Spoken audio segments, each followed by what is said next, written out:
بسم اللہ الرحمن الرحیم۔ السلام علیکم۔ حضرت ابراہیم بن ادھم سفر حج کے لیے روانہ ہوئے تو ہر قدم پر 2 رکعت نماز ادا کرتے ہوئے چلے۔ چنانچہ انہیں مکہ معظمہ پہنچنے میں 14 سال لگے۔ اس کے ساتھ وہ کہتے جا رہے تھے کہ کچھ لوگ تو قدموں کے بل چل کر جاتے ہیں اور میں سر آنکھوں کے بل پہنچوں گا۔ لیکن جب وہ مکہ پہنچے تو انہیں حیرت کا ایک شدید جھٹکا لگا، کیونکہ خانہ کعبہ اپنی جگہ سے غائب تھا۔ آپ روحان سے ہو گئے کہ شاید میری بینائی چلی گئی ہے، لیکن غیب سے ندا آئی کہ بصارت نہیں گئی بلکہ کعبہ ایک ضعیفہ کے استقبال کے لیے گیا ہوا ہے۔ یہ سن کر آپ کو احساس ندامت ہوا اور زار و قطار روتے ہوئے عرض کیا کہ یا اللہ، وہ کون ہستی ہیں؟ ندا آئی کہ وہ بہت ہی عظیم المرتبت ہستی ہیں۔ چنانچہ آپ کی نظر اٹھی تو دیکھا کہ سامنے حضرت رابعہ بصری لاٹھی کے سہارے تشریف لا رہی ہیں اور کعبہ اپنی جگہ پر واپس پہنچ چکا ہے۔ یہ دیکھ کر آپ نے حضرت رابعہ بصری سے کہا کہ تم نے کیوں نظام کو درہم بھرم کیا ہوا ہے؟ جواب ملا کہ میں نے نہیں بلکہ تم نے ہنگامہ کھڑا کر رکھا ہے جو 14 برس میں کعبہ پہنچے ہو۔ حضرت ادھم نے عرض کیا کہ میں ہر قدم پر 2 رکعت نماز پڑھتا ہوا آیا ہوں، جس کی وجہ سے اتنی تاخیر سے پہنچا ہوں۔ حضرت رابعہ بصری نے عرض کیا کہ تم نے نماز پڑھ کر راستہ طے کیا ہے اور میں عجز و انکسار کے ساتھ یہاں پہنچی ہوں۔ کیونکہ رابعہ بصری ریاضت و معرفت میں ممتاز زمانہ تھیں، اس لیے تمام اہل اللہ کی نظر میں معتبر اور ذی عزت تصور کی جاتی تھیں، اور آپ کے احوال اہل دل حضرات کے لیے حجت کا درجہ رکھتے ہیں۔ کہتے ہیں کہ ولادت کے دن آپ کی والدہ کے یہاں نہ تو اتنا تیل تھا جس سے ناف کی مالش کی جاتی، اور نہ ہی اتنا کپڑا جس میں آپ کو لپیٹا جاتا، حتیٰ کہ بدحالی کا یہ حال تھا کہ گھر میں چراغ تک نہ تھا۔ چونکہ آپ اپنی 3 بہنوں کے بعد تولد ہوئیں، اسی نسبت سے آپ کا نام رابعہ رکھا گیا۔ اور جب آپ کی والدہ نے آپ کے والد سے کہا کہ جاؤ پڑوس میں سے تھوڑا تیل مانگ لاؤ تاکہ گھر میں کچھ دیر روشنی ہو جائے، تو آپ کے والد نے شدید اصرار پر ہمسائے کے دروازے پر صرف ہاتھ رکھ کر گھر میں آ کر کہہ دیا کہ وہ دروازہ نہیں کھول رہا، کیونکہ آپ کے والد عہد کر چکے تھے کہ خدا کے سوا کسی سے نہیں طلب کروں گا۔ اسی پریشانی میں نیند آ گئی اور خواب میں نبی کریم صلی اللہ علیہ وآلہ وسلم کی زیارت ہوئی۔ آپ نے تسلی و تشفی دیتے ہوئے فرمایا کہ تیری یہ بچی بہت مقبولیت حاصل کرے گی، اور اس کی شفاعت سے میری امت کے 1000 افراد بخش دیے جائیں گے۔ اس کے بعد حضور صلی اللہ علیہ وآلہ وسلم نے ارشاد فرمایا کہ والی بصرہ کے پاس ایک کاغذ تیار کر کے لے جاؤ کہ تو مجھ پر ہر روز 100 مرتبہ درود شریف بھیجتا ہے اور جمعے کی شب 400 مرتبہ، لیکن آج جو جمعے کی رات گزری ہے اس میں تو درود بھیجنا بھول گیا، لہٰذا بطور کفارہ حامل حاضہ کو 400 دینار دے دے۔ رابعہ کے والد بیدار ہونے کے بعد بہت روئے اور خط تحریر کر کے دربان کے ہاتھ والی بصرہ کو بھیجا۔ اس نے مکتوب پڑھتے ہی حکم دیا کہ سرکار دو عالم کی یاد آوری کے شکرانے میں 10,000 درہم تو فقراء کو تقسیم کیے جائیں اور 4,000 اس شخص کو دے دو۔ اس کے بعد والی بصرہ خود رابعہ بصری کے والد سے ملاقات کے لیے پہنچے اور عرض کیا کہ جب بھی آپ کو کسی چیز کی ضرورت ہو مجھے اطلاع کر دیں۔ حضرت رابعہ بصری نے جب ہوش سنبھالا تو والد کا سایہ سر سے اٹھ گیا، اور قحط سالی کی وجہ سے آپ کی 3 بہنیں بھی آپ سے جدا ہو کر نہ جانے کہاں مقیم ہو گئیں۔ آپ بھی ایک طرف کو چل دیں۔ ایک ظالم نے پکڑ کر آپ کو اپنی کنیز بنا لیا، لیکن کچھ دنوں کے بعد بہت ہی کم رقم میں فروخت کر دیا، اور اس شخص نے گھر لا کر آپ سے بے حد مشقت آمیز کام لینا شروع کر دیے۔ ایک مرتبہ آپ کہیں جا رہی تھیں کہ کسی نامحرم کو اپنے سامنے دیکھ کر اتنی زور سے گریں کہ آپ کا ہاتھ ٹوٹ گیا۔ اس وقت آپ نے سر بسجود ہو کر کہا، یا اللہ، میں بے یار و مددگار تو پہلے ہی تھی اور اب ہاتھ بھی ٹوٹ چکا ہے، اس کے باوجود تیری رضا چاہتی ہوں۔ چنانچہ غیبی آواز آئی کہ اے رابعہ، غمگین نہ ہو، کیونکہ کل تجھے وہ مقام ملے گا کہ فرشتے بھی تجھ پر رشک کریں گے۔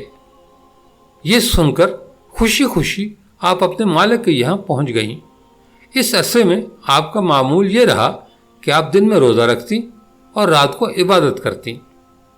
ایک دن آپ کے مالک کی آنکھ کھلی تو آپ کو ایک گوشے میں سر بسجود پایا اور آپ کے سر پر ایک معلق نور دیکھا، جبکہ آپ اللہ سے یہ عرض کر رہی تھیں کہ اگر میرے بس میں ہوتا تو میں ہمہ وقت تیری عبادت کرتی، لیکن چونکہ تو نے مجھے غیر محکوم بنا دیا ہے اس لیے تیری بارگاہ میں دیر سے حاضر ہوتی ہوں۔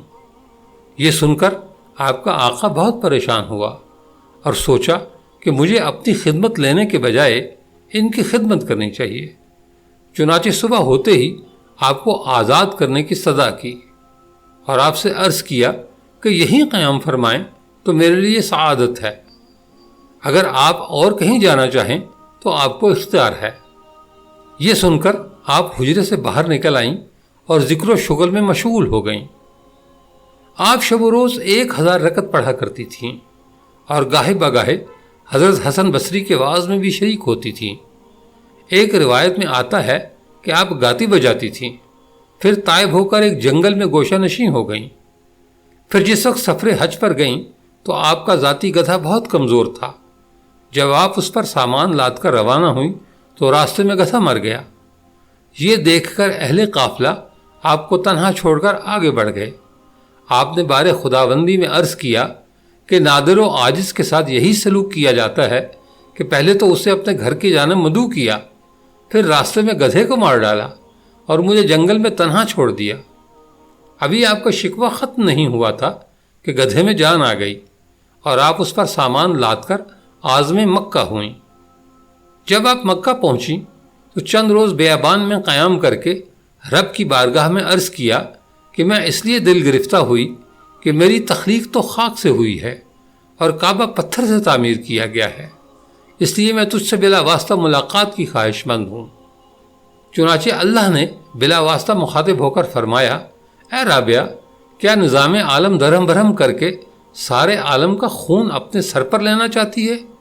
کیا تجھے معلوم نہیں کہ جب موسیٰ نے دیدار کی خواہش کی اور ہم نے اپنی تجلیات میں سے ایک چھوٹی سی تجلی طور سینہ پر ڈالی تو وہ پاش پاش ہو گیا۔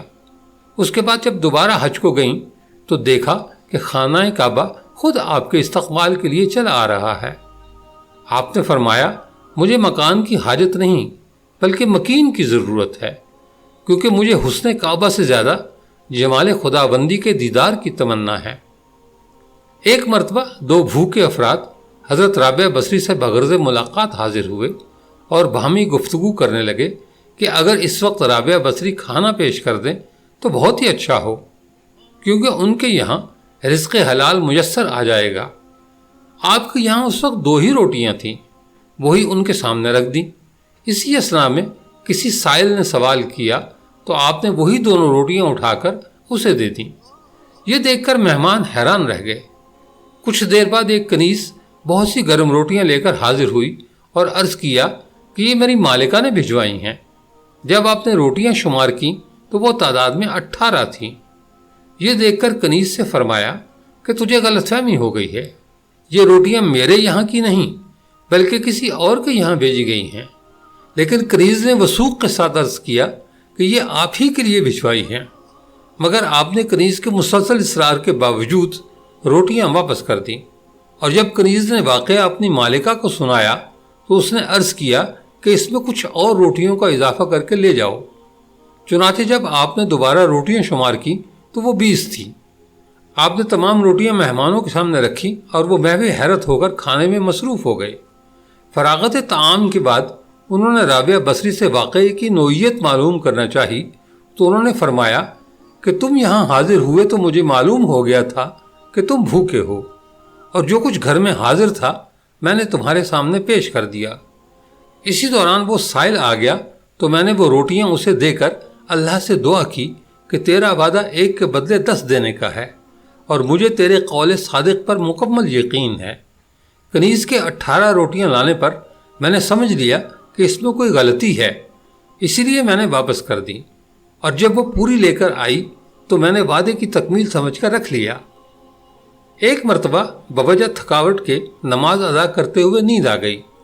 اسی دوران ایک چور آپ کی چادر اٹھا کر فرار ہونے لگا، لیکن اسے باہر جانے کا راستہ نظر نہیں آیا۔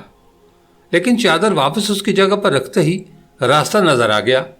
اس نے دوبارہ گھر سے چادر اٹھا کر فرار ہونا چاہا، لیکن پھر سے راستہ بند ہو گیا۔ غرض یہ کہ اس نے کئی مرتبہ ایسا کیا اور ہر مرتبہ راستہ مسدود نظر آیا، حتیٰ کہ اس نے ندائے غیبی سنی کہ تو اپنی جان کیوں ہلاک کرنا چاہتا ہے؟ اس لیے کہ چادر والی نے برسوں سے خود کو ہمارے حوالے کر دیا ہے۔ اس وقت شیطان تک اس کے پاس نہیں بھٹک سکا، پھر کسی دوسرے کی کیا مجال ہے جو چادر چوری کر سکے؟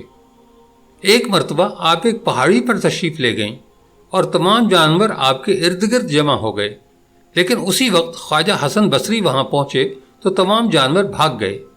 حسن بصری نے حیرت زدہ ہو کر سوال کیا کہ یہ سب مجھے دیکھتے ہی کیوں بھاگ گئے؟ رابعہ بصری نے پوچھا، آج آپ نے کیا کھایا ہے؟ انہوں نے کہا، گوشت روٹی۔ فرمایا، جب تم ان کا گوشت کھاؤ گے تو یہ سب تم سے کیوں مانوس ہوں گے؟ ایک مرتبہ رابعہ بصری ساحل فرات پر موجود تھیں تو حسن بصری بھی وہاں پہنچ گئے اور پانی پر مصلا بچھا کر فرمایا کہ آئیے ہم دونوں نماز ادا کریں۔ رابعہ بصری نے جواب دیا کہ اگر یہ مخلوق کے دکھاوے کے لیے ہے تو بہت اچھا ہے، کیونکہ دوسرے لوگ ایسا کرنے سے قاصر ہیں۔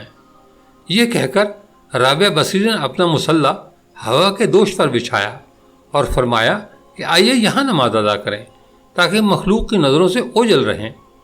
پھر بطور دل جوئی رابعہ بصری نے فرمایا کہ جو فعل آپ نے انجام دیا ہے وہ تو پانی کی مچھلیاں بھی کر سکتی ہیں، اور جو میں نے کیا وہ ہوا کی حقیر مکھی بھی کر سکتی ہے، لیکن حقیقت کا ان دونوں سے کوئی تعلق نہیں۔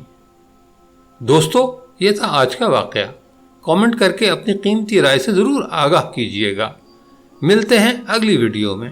اپنا بہت سا خیال رکھیے گا۔ اللہ حافظ۔